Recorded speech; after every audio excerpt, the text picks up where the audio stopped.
Hi hello friends, ನಮಸ್ತೆ. ಎಲ್ಲರೂ ಹೇಗಿದ್ದೀರಾ? ಎಲ್ಲರೂ ಚೆನ್ನಾಗಿದ್ದೀರಾ ಅಂದ್ಕೊಂಡಿದ್ದೀನಿ. ಹೋಪ್ ನಾನು ಕೂಡ ಚೆನ್ನಾಗಿದ್ದೀನಿ. Welcome back to my YouTube channel. Friends, ಎಲ್ಲರೂ ಚೆನ್ನಾಗಿದ್ದೀರಾ ಅಂದ್ಕೊಂಡು ಭಾವಿಸ್ಕೊಂಡು ಇವತ್ತಿನ ಒಂದು ವಿಡಿಯೋನ ಸ್ಟಾರ್ಟ್ ಮಾಡಿಬಿಡೋಣ.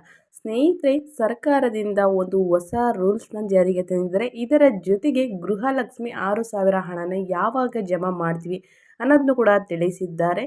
ಇದು 100% ಅಲ್ಲ, 200% ಜಮಾ ಮಾಡ್ತೀವಿ. ಯಾವ ರೀತಿ ಜಮಾ ಮಾಡ್ತೀವಿ ಅನ್ನೋದನ್ನ ನೀವು ತಿಳ್ಕೋಬೇಕು ಅಂತಂದು ಸರ್ಕಾರ ಏನು ಅಪ್ಡೇಟ್ಸ್ನ ಕೊಟ್ಟಿದೆ, ಎಲ್ಲ ಟೋಟಲ್ ಇನ್ಫಾರ್ಮೇಷನ್ನ ನಿಮ್ಮ ಮುಂದೆ ಹೇಳ್ತೀನಿ. ಇದನ್ನೆಲ್ಲ ತಿಳ್ಕೊಬೇಕು ಅಂದರೆ ಏನು ಮಾಡಬೇಕು, ವೀಡಿಯೋನೆಲ್ಲ ಕೂಡ ಸ್ಕಿಪ್ ಮಾಡಬಾರ್ದು. ಅಂದರೆ ವೀಡಿಯೋನ ಕಟ್ ಮಾಡಿ ನೋಡಿದ್ರೆ ಫುಲ್ ಇನ್ಫಾರ್ಮೇಷನ್ ಅರ್ಥ ಆಗಲ್ಲ. ಸೊ ಹಾಗಾಗಿ ಬಿಗಿನ್ನಿಂದ ಹೆಂಡ್ ತನಕ ವೀಡಿಯೋ ವಾಚ್ ಮಾಡಿ. ಇಷ್ಟ ಆದರೆ ದಯವಿಟ್ಟು ಲೈಕ್ ಮಾಡಿ. ಇನ್ನೂ ಸಬ್ಸ್ಕ್ರೈಬ್ ಮಾಡ್ಕೊಂಡಿಲ್ಲ ಅಂದರೆ ಸಬ್ಸ್ಕ್ರೈಬ್ ಮಾಡ್ಕೊಳ್ಳಿ. ಅಥವಾ ಹೊಸದಾಗಿ ವಿಸಿಟ್ ಮಾಡಿ ಏನಾದರೂ ವೀಡಿಯೋ ನೋಡ್ತಿದ್ರೆ ದಯವಿಟ್ಟು ಸಬ್ಸ್ಕ್ರೈಬ್ ಮಾಡಿಕೊಂಡು ಯಾರೆಲ್ಲ ಗೃಹಲಕ್ಷ್ಮಿ ಯೋಜನೆಗೆ 11, 12, 13ನೇ ಕಂತು ಹಣಕ್ಕೋಸ್ಕರ ವೆಯ್ಟ್ ಮಾಡ್ತಿದ್ದೀರಾ ಅವ್ರಿಗೆ ಈ ವಿಡಿಯೋನ ಶೇರ್ ಮಾಡೋದ್ರಿಂದ ಅವರು ಕೂಡ ಹೊಸ ರೂಲ್ಸ್ನ ತಿಳ್ಕೊತಾರೆ. ಓಕೆ, ತಡ ಮಾಡೋದು ಬೇಡ. ಸರ್ಕಾರದಿಂದ ಏನು ಅಪ್ಡೇಟ್ಸ್ ಬಂದಿದೆ ಅನ್ನೋದನ್ನ ತಿಳಿಸ್ಕೊಟ್ಬಿಡ್ತೀನಿ. ಸ್ನೇಹಿತರೆ, ಸಾಕಷ್ಟು ಮಹಿಳೆಯರಿಗೆ ಗೃಹಲಕ್ಷ್ಮಿ 11, 12, 13 ಈ 3 ಕಂತಿನ ಹಣ ಬಂದಿಲ್ಲ. ಇದು 6,000 ಹಣನ ನಿಮ್ಮ ಖಾತೆಗಳಿಗೆ ಜಮಾ ಆಗಬೇಕು. ಯಾವ ರೀತಿ ಜಮಾ ಆಗುತ್ತೆ ಅಂದರೆ ಒಟ್ಟಿಗೆ 6,000 ಹಣನ ಜಮಾ ಮಾಡ್ತೀವಿ ಅಂದ್ಬಿಟ್ಟು ತಿಳಿಸಿದ್ದಾರಾ? ಇಲ್ಲ, 2,000 2,000 ಅಂತ 3 ಕಂತುಗಳನ್ನ ಅಂತಂದರೆ ಡಿವೈಡ್ ಆಗಿ 2,000 2,000 ಹಣನ ನಿಮಗೆ ಜಮಾ ಮಾಡ್ತೀವಿ ಅಂತ ತಿಳಿಸಿದ್ದಾರಾ? ಇಲ್ಲ 2 ಕಂತು ಅಂತಂದರೆ ಒಂದು ಸಲ 4,000 ಜಮಾ ಮಾಡಿ ನೆಕ್ಸ್ಟ್ 2,000 ಜಮಾ ಮಾಡ್ತೀವಿ ಅಂದ್ಬಿಟ್ಟು ತಿಳಿಸಿದ್ದಾರಾ?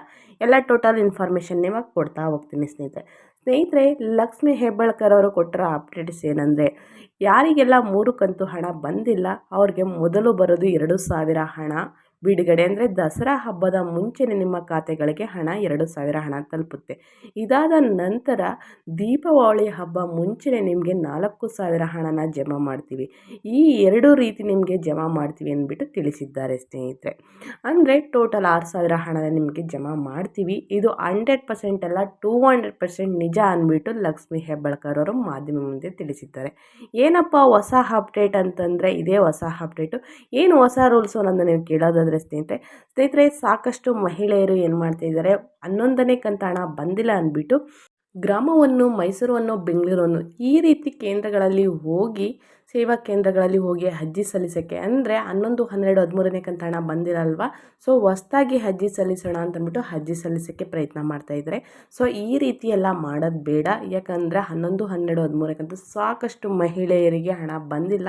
ಹಾಗಾಗಿ ನೀವು ಏನು ಮಾಡಬೇಕು ಅಂತಂದರೆ ತಡವಾಗಿ ಬರುತ್ತೆ, ಈ ದಿನಾಂಕದಂದು ಬರುತ್ತೆ ಅಂದ್ಬಿಟ್ಟು ಲಕ್ಷ್ಮಿ ಹೆಬ್ಬಾಳ್ಕರ್ ಅವರು ಅಪ್ಡೇಟ್ಸ್ನ ಕೊಟ್ಟಿದ್ದಾರೆ. ಮಾಧ್ಯಮಗಳ ಮುಂದೆನೇ ಹೇಳಿದ್ದಾರೆ, ಗೃಹಲಕ್ಷ್ಮಿ 11, 12, 13ನೇ ಕಂತು ಈ 3 ಕಂತು ಹಣ ಸರ್ಕಾರದಿಂದ ಬಿಡುಗಡೆ ಮಾಡುವುದೇ ತಡ ಆಗಿದೆ. ಸೊ ಹಾಗಾಗಿ ನಿಮಗೆ ಈ ದಿನಾಂಕ ಅಂತಂದರೆ ದಸರಾ ಹಬ್ಬ ಮುಂಚೆ ನಿಮಗೆ 11ನೇ ಕಂತು ಹಣ ನಿಮಗೆ 2,000 ಹಣನ ಜಮಾ ಆಗಿರುತ್ತೆ. ಅದಾದ ನಂತರ ದೀಪಾವಳಿ ಹಬ್ಬದ ಮುಂಚೆನೇ ನಿಮಗೆ 12, 13ನೇ ಕಂತು ಹಣನ ಜಮಾ ಮಾಡ್ತೀವಿ. ಈ ರೀತಿಯಾಗಿ ಇಲ್ಲ ಅಂದರೆ 11 ಕಂತು ಹಣನ ಯಾರೆಲ್ಲ ರಿಸೀವ್ ಮಾಡ್ಕೊಂಡಿದ್ದೀರಾ, 12, 13 ಕಂತು ಹಣಕ್ಕೋಸ್ಕರ ವೆಯ್ಟ್ ಮಾಡ್ತೀರಾ ಅವ್ರಿಗೆ 4,000 ಹಣನ ಜಮಾ ಮಾಡಿರ್ತಾರೆ.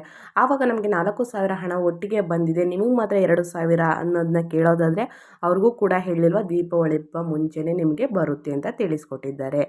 ಇದು ಹೊಸ ಅಪ್ಡೇಟ್ ಅಂತಲೇ ಹೇಳ್ಬೋದು. ಇವತ್ತಿನ ವಿಡಿಯೋ ಇದಾಗಿರುತ್ತೆ. ವಿಡಿಯೋ ಇಷ್ಟ ಆಗಿದ್ದಲ್ಲಿ ದಯವಿಟ್ಟು ಲೈಕ್, ಕಮೆಂಟ್, ಶೇರ್ ಮಾಡಿ. ಇನ್ನೂ ಸಬ್ಸ್ಕ್ರೈಬ್ ಮಾಡ್ಕೊಂಡಿಲ್ಲ ಅಂದರೆ ಸಬ್ಸ್ಕ್ರೈಬ್ ಮಾಡ್ಕೊಳ್ಳಿ ಅಂತ ಹೇಳ್ತಾ, ಹೆಚ್ಚು ಫ್ಯಾಮಿಲಿಗೆ, ಫ್ರೆಂಡ್ಸ್ಗೆ ವಿಡಿಯೋನ ಶೇರ್ ಮಾಡೋದ್ರಿಂದ ಅವರು ಕೂಡ ಹೊಸ ಅಪ್ಡೇಟ್ನ ತಿಳ್ಕೊತಾರೆ ಅಂತ ಹೇಳ್ತಾ, ಮತ್ತೊಂದು ವಿಡಿಯೋ ಜೊತೆ ಮತ್ತೊಂದು ಹೊಸ ಅಪ್ಡೇಟ್ ತೊಗೊಂಡು ಬರ್ತೀನಿ. Thank you for watching.